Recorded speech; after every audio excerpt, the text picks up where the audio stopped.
सरस्वती नदीको निर्मल जलमा उदाउँदो सूर्यको बिम्ब हल्का तरङ्गसँगै झिलिमिली खेलिरहेका थिए। यही पवित्र प्रभातमा महर्षि कृष्णद्वैपायन व्यास सरस्वती नदीमा स्नान गरी किनारमा फर्कनुभयो। जलबाट निस्किएपछि उहाँ कुशको आसनमा बसी गहिरो ध्यानमा लीन हुनुभयो। उहाँको मन बाहिरी संसारबाट अलग्ग भई कालको अनन्त प्रवाहतर्फ उन्मुख थियो। दिव्य दृष्टि खुल्यो। उहाँले समयको विशाल चक्रलाई आफ्नै अगाडि घुमिरहेको देख्नुभयो। सत्ययुगको तेज बिस्तारै ओझेल पर्दै थियो। त्रेता र द्वापरका उज्याला सम्झनाहरू पनि क्षीण हुँदै थिए। अनि क्षितिजबाट एउटा नयाँ युग उदाउँदै थियो, कलियुग। त्यो युगसँगै मानवताको तेज पनि मलिन हुँदै गइरहेको थियो। उहाँले देख्नुभयो मानिसहरूको आयु छोटिँदै थियो, स्मरण शक्ति कमजोर बन्दै थियो, धर्मप्रतिको आस्था दिन प्रतिदिन क्षीण हुँदै गइरहेको थियो। लोभले सन्तोषलाई विस्थापित गरिरहेको थियो, क्रोधले करुणालाई ढाकिरहेको थियो र स्वार्थले सम्बन्धहरूलाई बिस्तारै खोक्रो बनाइरहेको थियो। मनुष्यको मन अशान्तिको भुमरीमा यसरी फसेको थियो कि उसलाई आफ्नो वास्तविक स्वरूप सम्झने फुर्सद नै थिएन। यो दृश्यले व्यासदेवको करुणामय हृदयलाई गहिरोसँग छोयो। उहाँको अन्तरात्माबाट एउटा मौन प्रश्न उठ्यो। यी असहाय मानवहरूलाई अज्ञानको अन्धकारबाट कसरी मुक्त गर्ने? उनीहरूलाई परम सत्यसम्म पुग्ने सहज बाटो कसरी देखाउने? वेदहरू त अनन्त ज्ञानका अथाह सागर थिए, तर कलियुगका सामान्य मानिसका लागि ती सागर पार गर्न सम्भव थिएन। त्यसैले उहाँले एउटै वेदलाई 4 भागमा विभाजन गर्नुभएको थियो, ताकि ज्ञानको अमृत प्रत्येक योग्य पात्रसम्म पुग्न सकोस्। उहाँले ऋग्वेद पैल ऋषिलाई सुम्पनुभयो, सामवेद जैमिनीलाई, यजुर्वेद वैशम्पायनलाई, अथर्ववेद सुमन्तु मुनिलाई। इतिहास र पुराणहरूको विशाल भण्डार आफ्ना प्रिय शिष्य रोमहर्षणलाई जिम्मा लाउनुभयो। ती सबै शिष्यहरूले आफ्ना शिष्यहरूलाई अनि तिनले फेरि अर्को पुस्तालाई ज्ञान हस्तान्तरण गर्दै गए। यसरी वेदको दिव्य परम्परा युगौँसम्म फैलिन थाल्यो। यतिमै उहाँ रोकिनु भएन। उहाँलाई थाहा थियो समाजमा धेरै यस्ता मानिस पनि छन् जसले वेद अध्ययन गर्ने अधिकार वा अवसर पाएका थिएनन्। धेरै अझै धर्मको प्रकाशबाट वञ्चित भइरहेका थिए। त्यसैले उहाँले इतिहासकै अनुपम महाकाव्य महाभारत रचना गर्नुभयो। धर्म, नीति, भक्ति, कर्तव्य र जीवनको सम्पूर्ण दर्शनलाई एउटै ग्रन्थमा समेटेर उहाँले संसारलाई अनुपम उपहार दिनुभएको थियो। समय बित्दै गयो, सबै कार्य सम्पन्न भए, तर उहाँको आफ्नै हृदय भने शान्त हुन सकेन। त्यस दिन एकान्तमा बसिरहँदा उहाँले आफ्नै मनलाई सोध्नुभयो, किन यस्तो भइरहेको छ?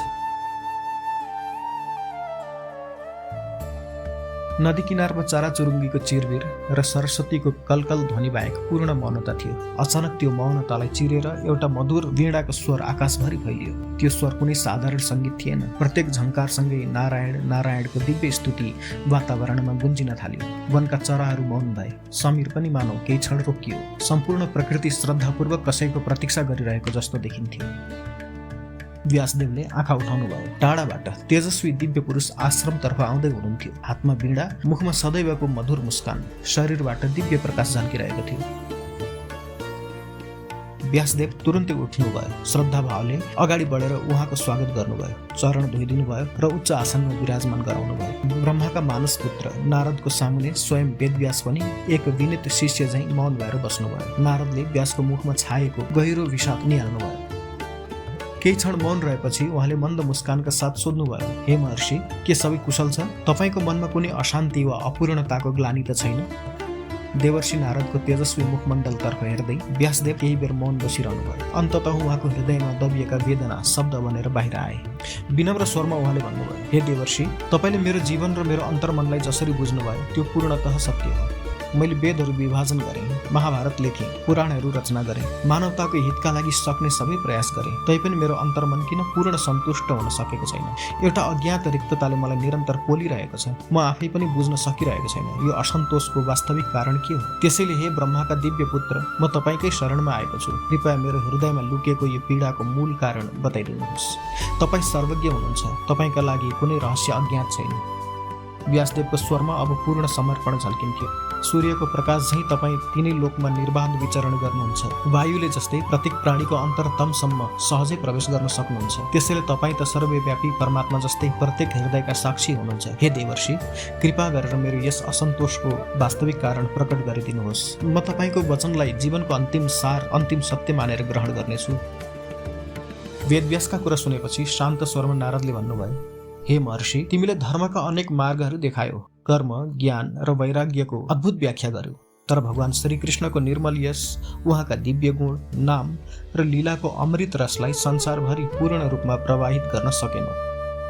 भगवानको महिमा बिना ज्ञान अधुरो रहन्छ र भगवानको प्रेम बिना साहित्य केवल शब्दहरूको सुन्दर संरचना मात्र हुन्छ। संसारलाई वास्तवमै मुक्त गर्ने शक्ति भगवानका नाम, रूप, गुण र लीलाको कीर्तनमा छ। केही क्षण रोकिएर उहाँले फेरि भन्नुभयो, मानिस स्वभावैले भोगतर्फ आकर्षित हुन्छ। यदि धर्मकै नाममा पनि उसलाई भौतिक फलको आशा मात्र देखाइयो भने ऊ त्यही अल्झिरहन्छ। त्यसैले मानवलाई भगवानको प्रेम, भक्ति र दिव्य चरित्रतर्फ डोर्याउनु नै साँचो करुणा हो।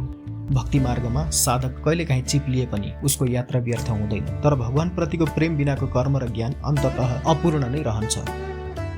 व्यासदेव मौन भएर ती प्रत्येक वचन हृदयमा उतार्दै जानुभयो। उहाँका मनका सबै प्रश्नहरूको उत्तर बिस्तारै खुल्न थालेका थिए। त्यसपछि देवर्षि नारदले स्नेहपूर्वक व्यासतर्फ हेर्नुभयो र भन्नुभयो, हे व्यास, तिमीलाई भक्ति मार्गको वास्तविक रहस्य बुझाउन म आफ्नै जीवनको एउटा कथा सुनाउँछु। त्यही क्षणबाट एउटा नयाँ अध्याय आरम्भ भयो। एउटा यस्तो कथा जसले व्यासको हृदय मात्र होइन, सम्पूर्ण मानव सभ्यताको आध्यात्मिक इतिहास नै परिवर्तन गर्ने थियो।